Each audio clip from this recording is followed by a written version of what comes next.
ကယ်မလုပ်ချင်နေလို့ဖြစ်တယ်ကိုတကယ်ဆန္ဒမရှိတဲ့အတွက်ကြောင့်ဖြစ်တယ်အာမင်ကျမတို့ဘဝမှာဒါပေမဲ့တွေများနေတယ်ဆိုတာကကျမတို့ဆန္ဒမရှိတဲ့အတွက်ကြောင့်ဖြစ်တယ်မဿဲခန်းကြီး19အခန်းငယ်16ကနေ20ယေရှုစီကိုလူတယောက်ရောက်လာအဲ့ဒီလူကယေရှုကိုပြောတယ်ကောင်းမြတ်တဲ့ဆရာတဲ့ထာဝရအသက်ကိုရဖို့အတွက်ဘာလုပ်ရမလဲကျွန်တော်ဘလို့ကောင်းမှုကုသိုလ်ကိုပြုရမလဲဆိုပြီးတော့ယေရှုကိုလာမေးတယ်ဒီလူကတော်တော်လေးကိုထာဝရအသက်ကိုစာငတ်နေတဲ့လူဖြစ်တယ်စာမငတ်ရင်တော့လာပြီးတော့ယေရှုကိုမေးစရာအကြောင်းတော့မရှိဘူးသူတကယ်လာမေးတာဖြစ်တယ်သူလိုချင်လို့လာမေးအဲ့ဒါယေရှုကပြောတယ်ဘာလို့ငါ့ကိုကောင်းမြတ်တဲ့ဆရာလို့ခေါ်တာလဲခမည်းတော်တစ်ပါးတွေကပဲကောင်းမြတ်တယ်ယေရှုကသူ့ကိုပြောတယ်မင်းထာဝရအသက်ကိုနော်လိုချင်တယ်ဘယ်လိုပြည့်ညတ်ကိုစောင့်ရှောက်ရမလဲဆိုတာမင်းသိပြီးသားပဲဘုရားရှင်ပေးထားတဲ့ပြည့်ညတ်ချက်တွေကိုစောင့်ရှောက်ပါဆိုပြီးတော့နော်ပြည့်ညတ်တော်10ပါးတွေကအရာတွေကိုယေရှုကသူ့ကိုပြောပြတယ်အဲ့ဒီခါမှာအဲ့ဒီလူငယ်လေးကဘာပြောလဲဆိုအဲ့ဒီအရာတွေကိုလည်းကျွန်တော်ကငယ်သောအရွယ်ကနေစပြီးတော့စောင့်ရှောက်ခဲ့ပြီးပြီအဲ့ဒီခါမှာယေရှုကသူ့ကိုဘာပြောလဲဆိုရင်မင်းအိမ်ပြန်ပြီးမင်းရဲ့ရှိသမျှဥစ္စာတွေအားလုံးကိုရောင်းလိုက်ရောင်းပြီးလို့ရှိရင်လူတွေကိုဝေလိုက်ပြီးလို့ရှိရင်ငါနောက်ကိုလိုက်ခဲဆိုပြီးတော့ယေရှုကသူ့ကိုပြောလိုက်တယ်ကျွန်တော်တို့အဲ့ဒီအရာကိုဘယ်မှာတွေ့ရလဲဆိုရင်အငယ်27မှာတွေ့ရတယ်ဖတ်ကြည့်အောင်ယေရှုကလည်းတင်သည်စုံလင်ခြင်းတို့ရောက်လို့လင်သွားလို့ကိုဥစ္စာများကိုရောင်း၍စင်းရဲသောသူတို့အားပေးလို့ထိုတို့ပြုလေကောင်းငင်ဘုံ၌ဗန္နာကိုရလိမ့်မည်တို့ပြီးမှငါနောက်တို့လိုက်လို့ဟုအာမင်ယေရှုကသူ့ကိုမစ်ဆုံးလင်းခြင်းနဲ့ဆိုရင်သွားပါတဲ့ဥစ္စာတွေကိုရောင်းပြီးတော့စင်းရဲတဲ့သူတွေကိုပေးလိုက်ပြီးရင်ငါနောက်ကိုလာရတယ်အဲ့ဒီခါမှာဘာဖြစ်သွားလဲဆို22ကိုသွားကြည့်ရအောင်ထိုလူလင်သည်များစွာသောဥစ္စာကိုရတတ်သောသူဖြစ်၍ထိုစကားကိုကြားလေစိတ်မသာသည်နှင့်ခေါင်းကိုငေါ့ဆိုင်ပြီးတော့ပြန်သွားတယ်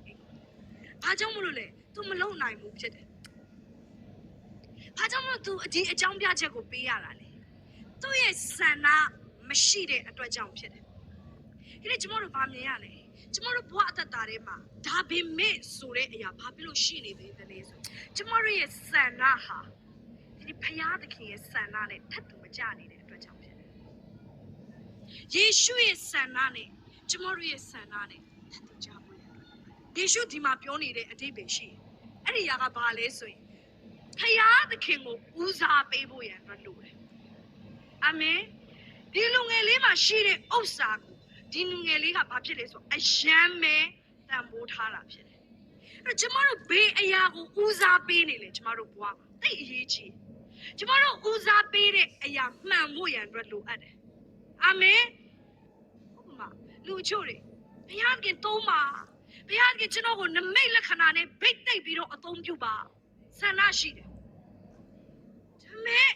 သူတို့တက်တာထဲမှာအဲ့ဒါနဲ့ဆိုင်တဲ့အဖိုးခကိုမပေးနိုင်ဘူးဖြစ်တယ်အဲ့ဒါနဲ့ဆိုင်တဲ့ဦးစားပေးတဲ့အရာကိုမပေးနိုင်ဘူးဖြစ်တယ်ဒီလူငယ်လိုပဲလိုချင်တာကတော့ထာဝရအသက်ဖြစ်တယ်ဒါပေမဲ့အဲ့ဒီအရာအတွက်ဦးစားပေးရမယ့်အရာရှိတယ်အဲ့ဒါကဘာလဲဖယားကိုဦးစားပေးရမှာဖြစ်တယ်ဖယားစကားကိုဦးစားပေးရမှာဖြစ်တယ်အာမင်ဒါပေမဲ့သူကဖယားတခင်ကိုတော့ဦးစားမပေးချင်ဘူးသူ့အလိုကိုသူဦးစားပေးချင်တာဖြစ်တယ်သူ့ဆန္ဒကိုသူဦးစားပေးချင်တာဖြစ်တယ်ငွေကြီးသူရှိချင်မယ်သူဥစ္စာပစ္စည်းတွေနဲ့အတူတတောင့်တတသူနေချင်မယ်ဒါကသူ့ဆန္ဒဖြစ်တယ်လူဆိုတာကလေအမြဲတမ်းကိုယ်ဆန္ဒကိုအရင်ဖြည့်ချင်တာဖြစ်တယ်ဖယားဆန္ဒတဲ့ကျမတို့လှုပ်ချင်တဲ့အရာကိုကျမတို့လှုပ်ချင်တဲ့ပုံစံနဲ့ဖယားနဲ့လှုပ်ခွင့်ပေးမှာမဟုတ်ဘူးဖြစ်တယ်ကျမတို့ရဲ့တာဝန်ကဖယားလှုပ်ချင်တဲ့အရာကိုဖယားကလှုပ်ချင်တဲ့အချိန်မှာဖယားလှုပ်ချင်တဲ့ပုံစံနဲ့လိုက်လို့ဖို့ရန်ကြဖြစ်တယ် God shall be the first ဖယားကလည်းနမတ်ဖြစ်ပါစေ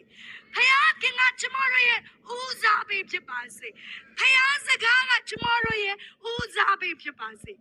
ဒီမှာရှိတဲ့လူကဘာကြောင့်မလို့ယေရှုနောက်ကိုသူတကယ်မလိုက်နိုင်တယ်လေဘာကြောင့်မလို့ထာဝရအသက်ကိုသူအမွေမခံနိုင်လဲဆိုဖယားကိုသူဦးစားမပေးနိုင်ဘူးဖြစ်တယ်ငွေကြီးတွေကသူ့အတွက်အရေးကြီးနေတာဖြစ်တယ်ငွေကြီးတွေဟာသူ့ဘဝတမရှိမဖြစ်လိုအပ်နေတာဖြစ်တယ်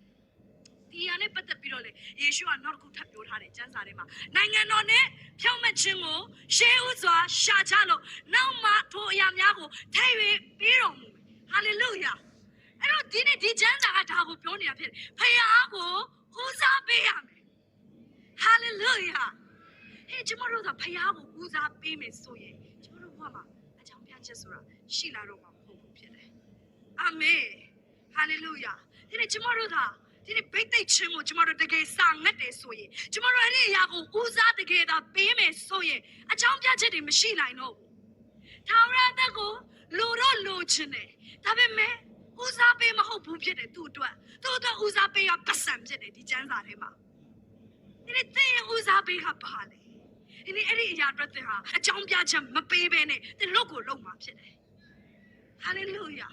အဲ့ဒီဦးစားပေးကဒီဘိတ်သိက်ချင်းဖြစ်တယ်။ဘုရားကအသုံးပြုတဲ့လူတယောက်ဖြစ်ချင်တယ်။ဘုရားကဒီခေတ်လိုဒီကာလမျိုးမှာဒီကမတ်ရက်ခိုင်းတဲ့လူငယ်ခေါင်းဆောင်တယောက်ဖြစ်ချင်တယ်။ကမ္ဘာကြီးကိုမောင်းနေတဲ့ဦးဆောင်တဲ့ဘုရားဘိတ်သိက်တဲ့လူဖြစ်ချင်တယ်။ဆိုရင်သင်ဘဝထဲမှာအကြောင်းပြချက်တွေကိုဒီနေ့ကျမတို့ပေးတော့မှာမဟုတ်ဘူးဖြစ်တယ်။သင်အစာရှောင်ဆုတောင်းမှာဖြစ်တယ်။သင်ဘုရားမျက်မှောက်တော်ကိုလာမှာဖြစ်တယ်။သင်နှုတ်ကပတ်တော်ကိုဖတ်မှာဖြစ်တယ်။အာမင်။ဘယ်ရတဲ့ဦးစားပေးလေဘယ်ရတဲ့ဦးစားတကယ်ပေးနေတယ်ဒီ10%လောက်ပဲဘိတ်သိက်ချင်းကိုစာငတ်တယ်ဆိုရင်ဒီနေ့ကျမတို့ပြောင်းလဲရအောင်100%လို့ဘိတ်သိက်ချင်းကိုစာငတ်ရအောင်အာမင်